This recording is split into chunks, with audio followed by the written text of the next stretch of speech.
The year was 1941. Norway had fallen into darkness under the iron fist of Hitler's brutal Wehrmacht. The conquering German forces were draining the life out of the Norse country, harnessing the nation's industrial might and vast natural resources to fuel the Third Reich as it engulfed the continent. Yet, shrouded in uncertainty, the Allies remained largely ignorant of the full breadth of Germany's sinister schemes.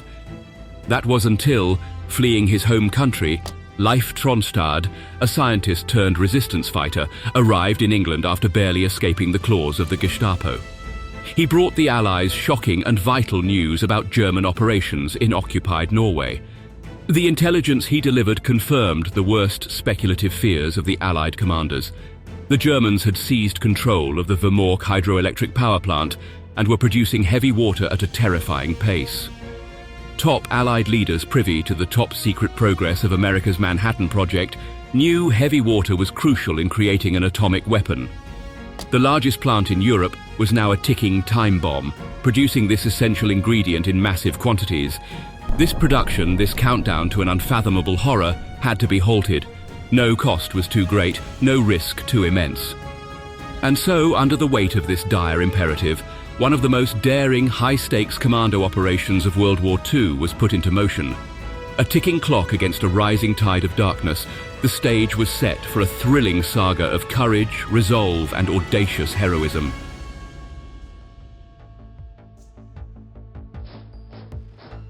As the ominous spectre of World War II began to take shape on the global stage, another momentous endeavor was quietly unfolding within the hallowed halls of the world's science laboratories.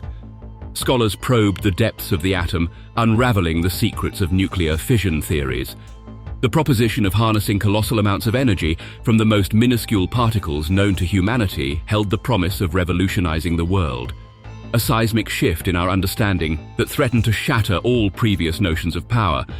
Yet, as the threat of war loomed ever larger, the discourse quickly turned from one of awestruck discovery to a grim realization. The newfound understanding could pave the way for a nuclear weapon of unprecedented, horrifying potency. This frantic race to unlock the dark secrets of the atom was set off by the identification of the neutron in 1932. Scientists experimented with these particles, discovering that they could infiltrate the atom's very core. Yet, unbeknownst to them, their experiments flirted with the vanishing of mass itself, unleashing a power so colossal it mirrored the immense energy promised by Einstein's legendary equation, E equals mc squared. These discoveries opened the door to the splitting of the atom and a new, godlike atomic energy source with the unexpected discovery of fission in 1938. The immense challenge now was controlling the resulting chain reaction. Specifically, scientists needed to learn how to contain the raw, fiery energy being released until it reached an explosive critical mass. Two potentially vital solutions soon became apparent: heavy water and graphite. Meanwhile, the shadow of the swastika loomed over Europe, and Nazi Germany greatly desired to harness this new power to create their own atomic weapon. Historical records do not provide detailed information on the precise rationale leading to the German nuclear program, but post-war assessments show that Nazis pursued the heavy water approach as a way to achieve fission. The German atomic bomb project, known as the Uranverein or Uran project, began in April 1939, just months after the discovery of nuclear fission and a few months before the onset of World War II. The project expanded into three primary efforts: the Uran machine or atomic reactor, uranium and heavy water production, and uranium isotope separation. The endeavor was challenging yet technically feasible. Plutonium-239, a highly effective weapons material, required an intricate implosion-type mechanism for weaponization. Heavy water emerged as the prime moderator to produce this plutonium variant. Even though the Nazi program was severely hampered by their purge of Jewish physicists, a new hope would soon emerge for the German initiative in the form of a crucial hydroelectric power plant in Norway. A familiar figure to the German scientific community, Norwegian scientist Leif Tronstad had spent years immersed in the academic life of Berlin. But his destiny was to be tied inextricably with the potential of heavy water. Alongside Jomar Brunn, the head of Norsk Hydro Rjukan, Tronstad charted a course for industrial production of heavy water in Norway, propelled by the tantalizing promise of nuclear energy as a revolutionary source of clean, abundant power. By 1934, Norsk Hydro had inaugurated a plant near the power station at Vemork. This was the world's first foray into the industrial mass production of heavy water, and it drew keen interest from both French and German scientists. Yet as the decade wore on and fascism tightened its stranglehold over Europe, the potential dark side of nuclear fission began to cast its menace. Norway, clinging to its neutrality, believed its growing stockpile of heavy water was safe as long as it retained control over access. Nuclear fission was only discovered less than a year past before Germany's relentless march into Poland in September 1939. The Allies had barely a moment to consider a contingency plan for a potential German nuclear program, let alone formulate one. As the Wehrmacht swept Europe, the Allies waged a desperate behind-the-scenes war. Their mission? To cut off the Third Reich from the essential ingredients needed to forge a nuclear weapon. The stakes were impossibly high, and Tronstad would soon be called to action. To Hitler, Norway's neutrality was an irrelevance, and by April, he launched a ruthless invasion into the Nordic country, his eyes set on securing ice-free harbours and accessing iron ore from Swedish mines via Narvik.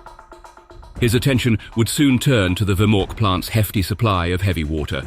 Tronstad, an ardent Norwegian patriot, leaped into action. He rallied local rifle associations to form a defence against the impending German onslaught. The German blitzkrieg, however, was unstoppable. Norway was soon under German control, including the all-important Vemork hydroelectric power plant. Despite the formal capitulation, Tronstad threw himself into the resistance effort, utilizing his base at the Norwegian Institute of Technology. He worked closely with the Skylark B radio agent group, transmitting vital intelligence about German activities in Norway to London. His resistance work soon placed him squarely in the crosshairs of the Germans. When his group was compromised, Tronstad had no choice but to flee. A timely warning from a friend saved him from the Gestapo, who arrived at his home moments after he went into hiding. Under cover of darkness, Tronstad travelled by car to Ostfold, then on foot to Toxfors via Orje. From there, he boarded a plane to England. Once in England, Tronstad finally met face-to-face with the British authorities. The news he brought was chilling. Germany was scaling up heavy water production at the Vemork hydroelectric power plant for its nuclear program. The Germans were on a relentless path to developing an atomic bomb, and unless they were stopped, they could achieve it before the rest of the world. Thanks to their earlier connections to the Norwegian scientific community, the French military intelligence, the Deuxième Bureau, soon became aware of Germany's interest in heavy water. They urgently launched an attempt at the first operation to steal Vemork's heavy water before a German invasion could even take place. Led by Captain Müller and Lieutenants Moss and Knoll de Mars, the mission aimed to whisk away the world's supply of heavy water from the Vemork plant in still neutral Norway, hoping to outpace the German scientists in the nuclear race. Norsk Hydro's general director, Axel Aubert, fully aware of the terrifying threat a nuclear-armed Germany posed, decided to lend the heavy water to France for the duration of the war. He also knew that this choice could lead to his execution should Norway fall into German hands. Transporting this precious cargo was fraught with danger.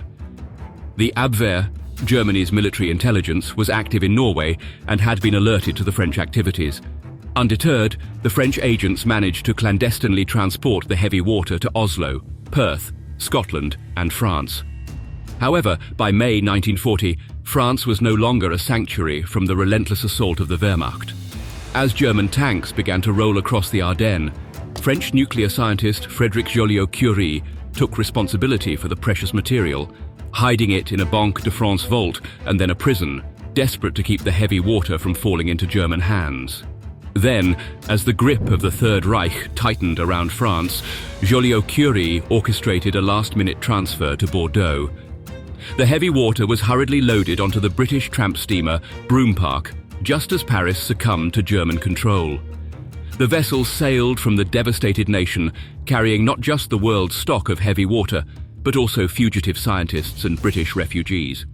On June 21st, the cargo arrived in Falmouth, Cornwall, England.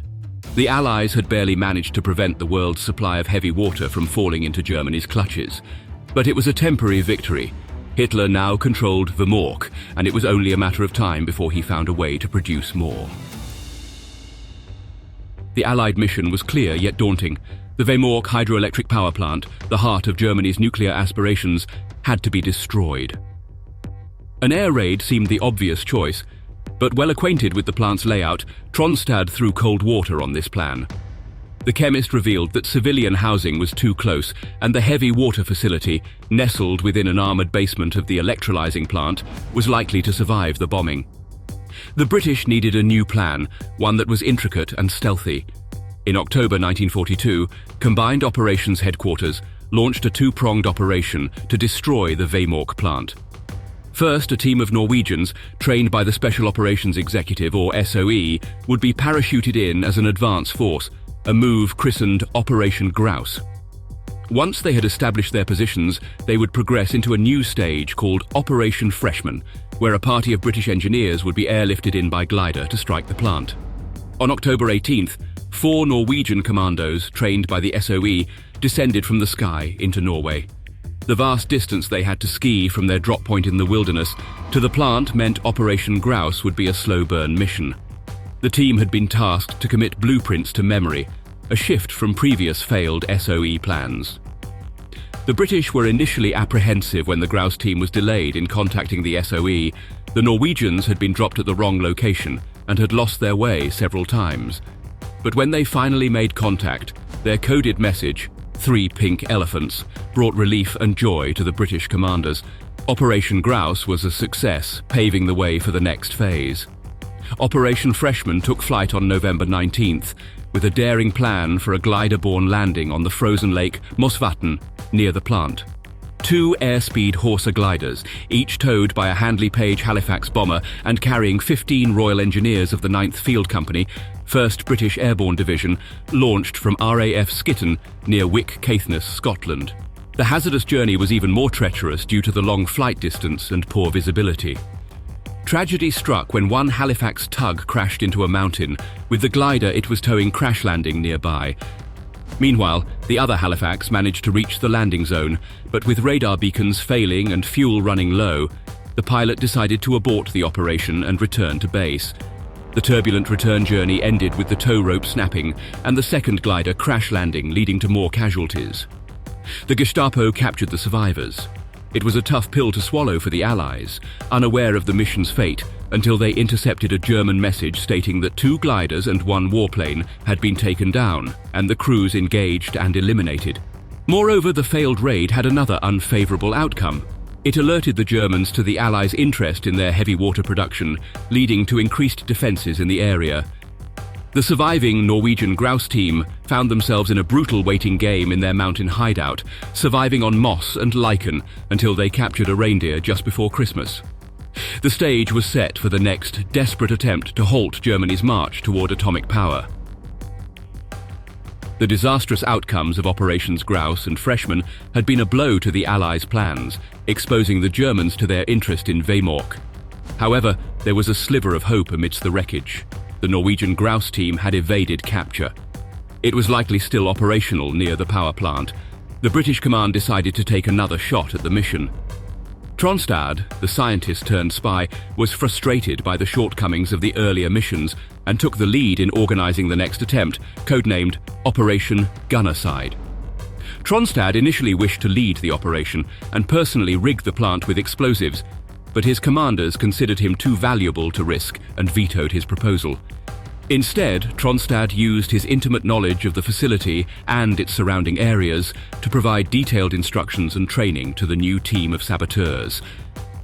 On the night of February 16, 1943, a Halifax bomber from RAF Tempsford dropped an additional 6 Norwegian commandos into the snowy landscape.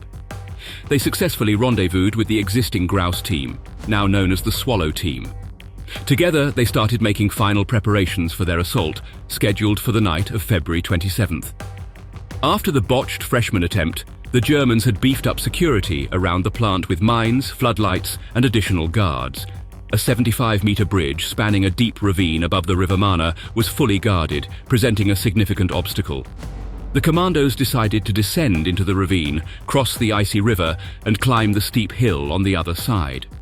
Their timing was fortunate, as the winter river level was low, allowing them to cross and follow a single railway track straight into the plant without encountering any guards.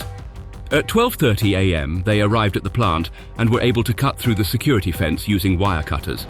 They moved quickly and quietly to avoid detection. Tronstad was in contact with a Norwegian agent in the plant who had provided detailed plans and schedules for the German guards. Using this information, the demolition party entered the main basement through a cable tunnel and a window. The only person they encountered inside was a Norwegian caretaker, Johansen, who was more than willing to cooperate. They then split into two teams, a group of 4 commandos tasked with handling the explosives and a separate group of 5 commandos assigned to keep watch. Utilizing maps of the plant provided by Tronstad, the demolition team had initially planned on entering the heavy water area through a side entrance, but upon discovering that it was locked, they quickly adapted and found an access tunnel that they could crawl through on hands and knees. Only 2 of the 4 explosives team members emerged from the tunnel. Not willing to waste any time, the 2 saboteurs went about their work methodically, placing explosive charges on the heavy water electrolysis chambers and setting a fuse that would give them enough time to escape. While setting up the 9th chamber, a window suddenly shattered behind them with a loud crash. They turned around, ready for a fight, only to find the last 2 members of their team had finally found the facilities. To avoid reprisals against the local resistance, they planted a Thompson submachine gun as evidence that British forces carried out the operation. Despite not encountering resistance, the mission reached a boiling point seconds before the fuses were lit when the caretaker told the saboteurs he had left his glasses somewhere in the room. Eyeglasses were a rare commodity at the time, and losing them could leave Johansen visually impaired for months or years. A frantic search ensued amid the already rigged room. Every second risked the party being discovered by German guards. As they finally found the glasses and lit the fuses, the 2 plant workers were told to run upstairs and lie down with their mouths open so their eardrums wouldn't be damaged. The explosive charges then detonated, effectively destroying the electrolysis chambers and all the heavy water reserves the Germans had produced in the last 2 years. The commandos then escaped into the cold night on their skis, despite an extensive search operation that involved more than 3,000 German soldiers. They split up to reduce the chances of being caught as they dashed across the frozen countryside. 4 made a grueling 322-kilometer ski trip to Sweden, 2 headed to Oslo to assist the local resistance, and 4 stayed behind to help the resistance in the region. The audacious operation had struck a significant blow to Germany's nuclear ambitions, with over 500 kilograms of heavy water produced during the German occupation being destroyed, along with critical equipment. While Operation Gunnerside failed to permanently knock out the Vemork plant, it halted production for several months and eradicated the Third Reich's stockpile of heavy water, a key component for their nuclear weapons program. Across the Atlantic, the Manhattan Project was making significant strides, giving the Allies a critical advantage in the race toward developing the ultimate war-ending weapon. This setback did not deter the Germans. The Vemork plant was repaired, and by April, production had resumed. The struggle to halt Germany's nuclear ambitions was far from over. Despite Leif Tronstad's initial warnings against air raids due to the proximity of civilian housing, the USAAF initiated a series of bombing raids on Vemork once production resumed. In July, the situation escalated when an American-led raid involving 161 aircraft targeted Vemork and the shipment yard at Herøya, resulting in 76 casualties, many of them civilians. The heavy water plant was not directly hit, but production stopped due to a damaged generator. It was becoming clear to the Germans that the Allies would not rest. Then, in November, the plant was targeted by a massive daylight bombing raid involving 143 B-17 heavy bombers, which dropped 711 bombs. Astonishingly, at least 600 bombs missed the plant. But the raids resulted in significant Norwegian casualties, proving Tronstad's initial assessments correct. As a response, the Germans attempted to disassemble the production facility with plans to reassemble it in a different location in Germany. They also intended to move their remaining stock of heavy water out of Norway to continue their nuclear pursuits elsewhere. The impact of Operation Gunnerside, however, continued to play a role in the Allies' favour. Knut Haukelid, one of the commandos, was still in the area, and when he learned of the German plan to transport the heavy water out of Norway, he recruited 2 new resistance members and decided to sabotage a shipment of heavy water being ferried across Lake Tinn. One of Haukelid's recruits managed to plant 8.5 kilograms of plastic explosives on the keel of SF Hydro, the ferry transporting railway cars loaded with drums of the precious cargo across the lake. The ferry and its heavy water sank into the deep shortly after departing on February 20th, 1944. Witnesses reported seeing steel drums floating after the ferry sank, leading to speculation that they might not have actually contained heavy water. After the war, the records were examined, which led to the conclusion that some barrels were only half full and would have floated. Haukelid further managed to delay heavy water production by sabotaging the Vemork plant again in 1942. 2 years later, he completed the task by destroying the remaining stock of heavy water the Germans had produced amid numerous Allied bombing raids and disruptions. Through these daring operations, the Allies decisively thwarted Germany's nuclear ambitions. Leif Tronstad continued to aid the British in their operations in Norway, specifically in the region around Vemork. As the raids became more violent and frequent, he would often fall into despair, knowing that his decisions were causing the demise of innocent Norwegians, many of whom he knew personally. Despite his regrets and reservations, fellow scientists Rydell and Evans later wrote that Tronstad, quote, contributed directly to the speedy victory of the Allied nations, besides saving the region which came to be known as Southern England from an even longer and more severe ordeal than it actually endured. The impact of the sabotage of the Vemork plant and the sinking of the SF Hydro on Germany's nuclear program is still a topic of considerable debate. The capture of the Vemork plant gave the Germans a significant advantage in developing nuclear weapons, as they essentially controlled the only site in Europe capable of producing heavy water in substantial quantities. With Germany starting work on an atomic bomb before the Allies, military analysts argue that if successful, this could have been one of the few scenarios in which Germany might have won the war. Furthermore, some concerning witness accounts suggest Germany might have been much closer to attaining nuclear weapons than previously believed. The US National Archives released a document in the logbook from Hans Zinser, a German test pilot who reported, quote, "In early October 1944, I flew away 12 to 15 kilometers from a nuclear test station near Ludwigslust. A cloud shaped like a mushroom with turbulent, billowing sections at about 7,000 meters stood, without any seeming connections, over the spot where the explosion took place. Strong electrical disturbances and the impossibility to continue radio communication as by lighting turned up." Seeming to corroborate these harrowing accounts, Berlin historian Rainer Kalsch, in his book Hitler's Bomb, assured that German scientists carried out 3 nuclear bomb tests just before the end of World War II. However, most experts disregard these accounts, arguing that Germany never stood a chance in the nuclear arms race for several reasons. The purge of Jewish physicists, many of whom would play crucial roles in the success of the Manhattan Project, was a significant setback. Moreover, the German nuclear program was fragmented and lacked the organization and coordination of the Manhattan Project. Various groups worked on the problem in different locations without clear leadership or direction. According to some reports, Hitler abandoned the idea of creating a nuclear bomb as early as 1942, thinking it would emerge too late to influence the course of the war. As such, the program was relegated to a secondary priority. However, as the Americans would demonstrate, the atomic bomb profoundly impacted the war. When the American-led Alsos mission captured the main remaining research facility in Haigerloch in April 1945, along with several scientists involved in the German nuclear program, it became clear just how far behind Germany had fallen in the atomic race. Regardless, a nuclear-armed Germany was a risk the Allies could not afford to take, making Operation Gunnerside a crucial mission that had to be carried out at all costs.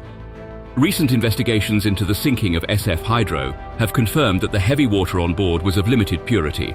Most barrels contained only 1.0% heavy water, attesting to the success of Operation Gunnerside in destroying higher purity heavy water.